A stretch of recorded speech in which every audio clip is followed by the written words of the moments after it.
सच्चे बेटे की पहचान। एक गांव में 3 महिलाएं एक साथ पानी लाने के लिए झील पर जा रही थीं। वहां एक बूढ़ा यात्री बैठा था और वह सत्तू का आटा खा रहा था। वे तीनों अपने अपने बर्तनों और अपनी बातचीत के साथ जमीन पर बैठे थे, जिसे बूढ़ा व्यक्ति सुन सकता था।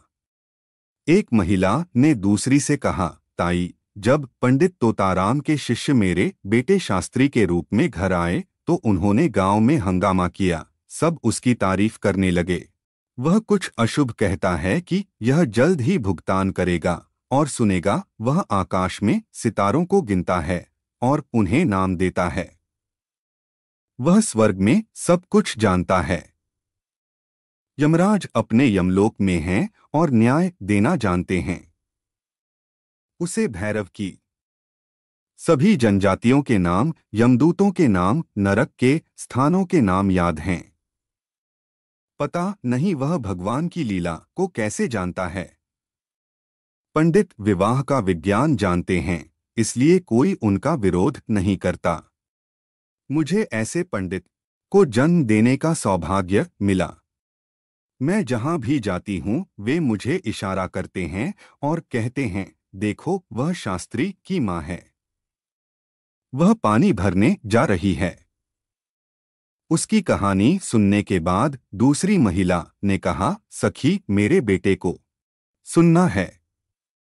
मेरा बेटा पहलवान है।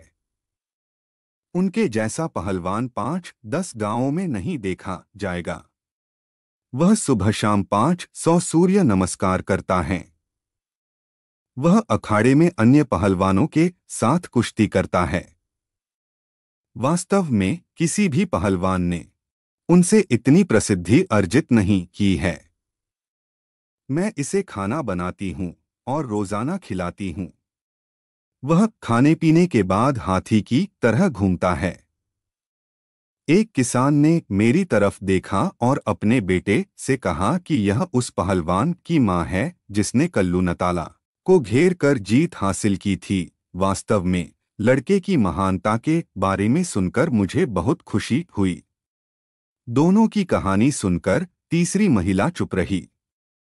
एक महिला ने कहा, तुम चुप क्यों हो? लगता है आपके बेटे की तबीयत ठीक नहीं है। तीसरी महिला बोली, ऐसा नहीं है। वह मेरे लिए अच्छा है। वह नहीं चाहता कि उसका नाम सांसारिक हो। वह सरल और सीधा है। वह दिन भर खेतों में काम करता है और शाम होने पर घर में पानी भर देता है। घर का काम करते हुए उसके पास बाहर खुद का नाम बनाने के लिए समय नहीं है। आज मैंने उससे इतना आग्रह किया कि वह मेले में गया और मुझे पानी लाने के लिए आना पड़ा। मुझे यहाँ आते देख सभी सोचने लगे कि मुझे पानी लेने के लिए बाहर क्यों जाना पड़ रहा है। तीनों ने बातें की और जल्द ही बर्तन में पानी भर गया और वह चली गई। हालांकि बूढ़ा यात्री उनका पीछा करने लगा। कुछ ही दूर पर 3 छोटे बच्चे आ रहे थे। उनमें से ज्यादातर इन महिलाओं के बच्चे होने चाहिए। लड़कों में से एक पहली महिला के पास पहुंचा और कहा, माँ, मैं अच्छे रास्ते से घर जा रहा हूँ। सड़क पर पानी से भरा घड़ा मिलना शुभ होता है। इतना कहकर वह अपने घर चला गया। दूसरे लड़के ने कहा, माँ, मैंने मेले में दंगा जीत लिया। पानी लेकर जल्दी घर आ जाओ। मुझे बहुत भूख लगी है। इसके साथ ही उन्होंने चलना जारी रखा। उसके बाद तीसरी स्त्री का पुत्र पास आया और उसने पानी का घड़ा अपने हाथ में लेकर कहा, माँ, तुम पानी लेने क्यों आई हो? मैं अभी आ रहा था। जब वह घड़ा लेकर घर जाता है तो सभी अपने बच्चों को देखते हैं और उनके साथ चलने वाले बूढ़े यात्री से पूछते हैं, पिताजी, हमारे बच्चों को देखकर आपका क्या कहना है?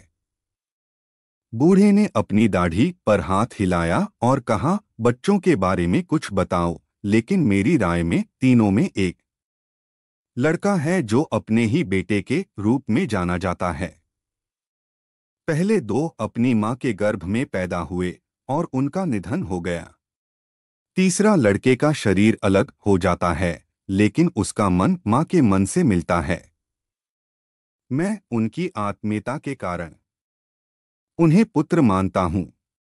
दोनों महिलाओं के मुंह उनके गले में ऐसे लटके हुए थे मानो वे चमगादड़ की तरह दिख रहे हों।